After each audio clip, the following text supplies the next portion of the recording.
So the first game we'll look at is Fabiano versus Liren. And Hikaru thought Fabi went too far, or not too far enough, whichever is funnier. They played a Rui Lopez, like a normal variation. Okay. Now in this position, if white plays c3, which used to be played every game ever, black can play the Marshall, which most super GMs think is like going to be a draw. So a lot of people avoid the Marshall because they just want to get some position and play for a win. So he played a4. That threatens to take on b5. So he plays b4 and then a5. Now a5 splits black's pawns, but sometimes you lose the a pawn. So it's double edge or triple edge. I don't know. All right. d6. Boring. d3. All right. That's the boring variation. I've never been so bored. And Liren wants to pick up the pawn on a5. This is all theory. This is all prep. Yeah. Okay. And d4 is a very exciting move. Because now, like, all the pawns can be captured everywhere. So that makes the game exciting. And lots of pawns are captured.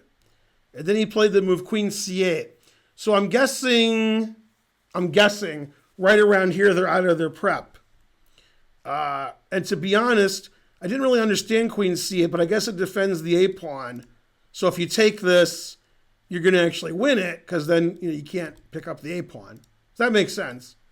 Queen's defending the pawn. You can double up on the bubble up, and in case of knight g5, your queen's defending the e pawn. So makes sense. Watson Bridge subscribed. Good. Okay. He said queen c8 was found at the board. Yeah, we're sort of like at the end of prep here. Okay, he developed his bishop, making his pawn more hanging. He wants to play e5. So, okay, and queen c2. That's sort of a nothing move. It connects his rooks. The queen's better on c2 than d1. And the engine likes white a little bit better, even though black is a pawn ahead. This pawn's more weak than passed. This center is fantastic. This bishop is shallow and pedantic. So white has a lot of play for the pawn. c5 trying to clarify things. e5 confusing the audience. And takes, leaving this terrible pawn structure here. And the engine says it's about equal. Knight c6, the knight's terrible on here. He wants to go here, wants to defend this, wants to push. Knight's terrible on a5. Okay, he blockades. Engine doesn't like knight e4. Take. And even though black's a pawn up, this is looking like a draw because the pawns are doubled and they've traded a lot of pieces. And this pawn, has the potential of being captured. Now here, the engine likes black's position quite a bit. It says several moves give them the advantage. Okay, he played rook to the other open file instead of this open file. It's got that open file. He doubled up on the bubble up, and he defended his pawn, put it in H. And yeah, in this position, I thought he played G4 here. I guess he played it here.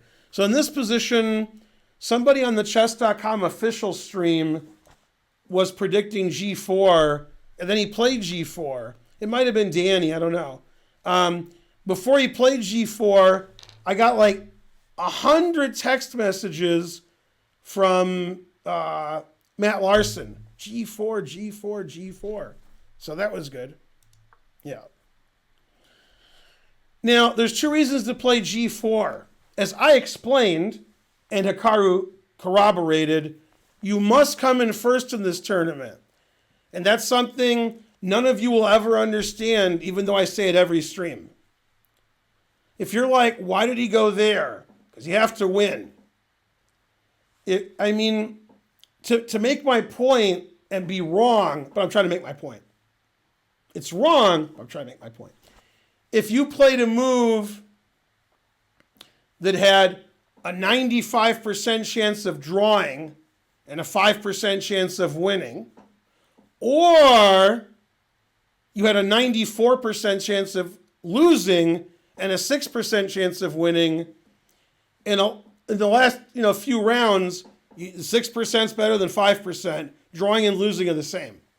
You must win.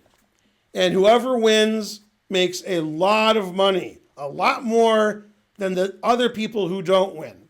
So in this position, if Fabi says, I'm worse, but I'm a really good defender, so I'm going to make this game a draw.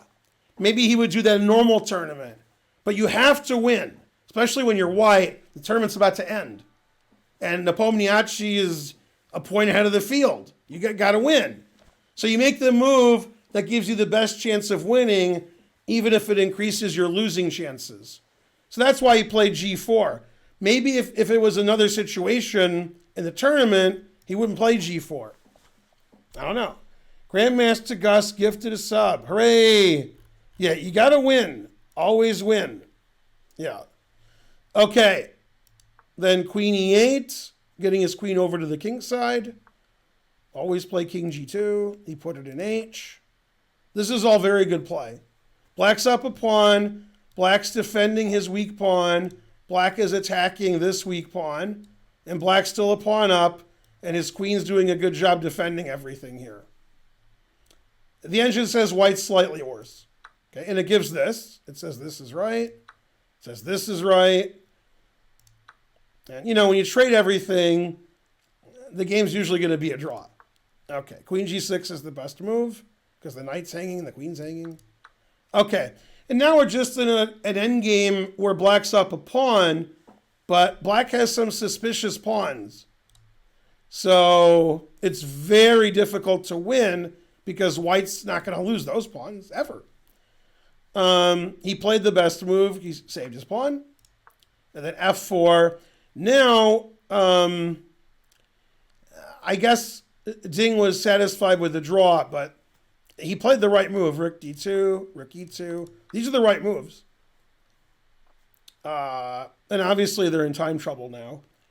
And here, the engine says his move is fine, but it prefers King F7 or A5, saying Black has a slight advantage. That loses this pawn, so that's a hard move to play. After King F7, you can't take the pawn because you're going to be in a bad rook and pawn ending, but you can play F5, and it's pretty scary. But he played Knight D4, attacking the rook, and I think they just perpetual. Yeah. And this is fair because, Black doesn't really have any winning chances because his A pawn is too, backward. Probably for the last 15 to 20 moves of that game, Ding Liren had the advantage, but he didn't really do anything wrong. He just couldn't win. Obviously when you have the white pieces, you should have the advantage. So Fabi went pretty far trying to win, and Ding Liren defended really well. So yeah, G4, G5, he tried, and he failed miserably. The lesson is never try.